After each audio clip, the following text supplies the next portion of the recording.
Hello bachcho, let's read the question. Question says if A vector cross B vector equal to C vector and B vector cross C vector equal to A vector, C vector not equal to 0 vector, then magnitude of A vector equal to magnitude of C vector, magnitude of A vector equal to magnitude of B vector, magnitude of B vector equal to 1 and magnitude of A vector equal to magnitude of B vector equal to magnitude of C vector equal to 1.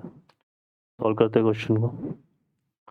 इस question के लिए जो की concept है वो देख लेते हैं यहाँ पर.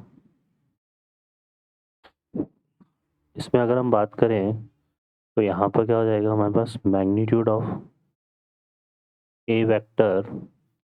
यहाँ पर देखिए हम यूज़ करेंगे, ये रिजल्ट होता है हमारा box of A vector B vector C vector equal to box of B vector C vector A vector equal to box of C vector A vector B vector.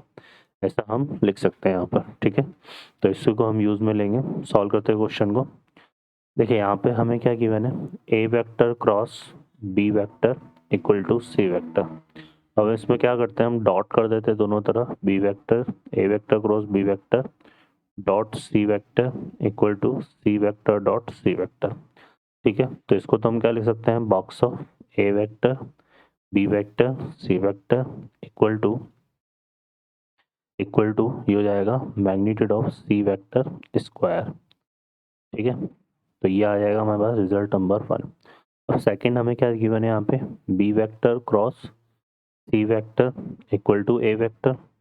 इसको हम लिख सकते हैं B vector cross C vector और यहाँ पे हम क्या लिखते हैं dot A vector equal to ये क्या हो जाएगा A vector dot A vector. तो ये क्या हो जाएगा हमारे पास B vector box of B vector C vector A vector equal to magnitude of A vector square. अब की कॉन्सेप्ट को फॉलो करें तो ये जो रिजल्ट है ये हमारा किसके इक्वल हो जाएगा, box of A vector B vector C vector के, तो इक्वल टू क्या जाएगा magnitude of A vector square.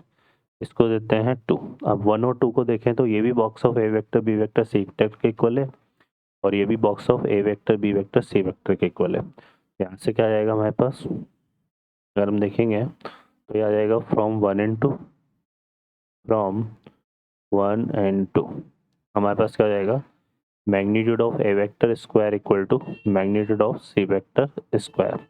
दोनों तरफ स्क्वायर रूट लेंगे तो magnitude of A vector equal to क्या जाएगा मैग्नीट्यूड ऑफ बी वेक्टर. ठीक है, तो ये हमारे पास हो जाएगा. तो ऑप्शन यहाँ से हमारा कौन सा करेक्ट हो जाएगा, सॉरी सी वेक्टर आएगा. ये magnitude of A vector equal to magnitude of C vector, तो ए ऑप्शन हमारा करेक्ट आंसर होगा.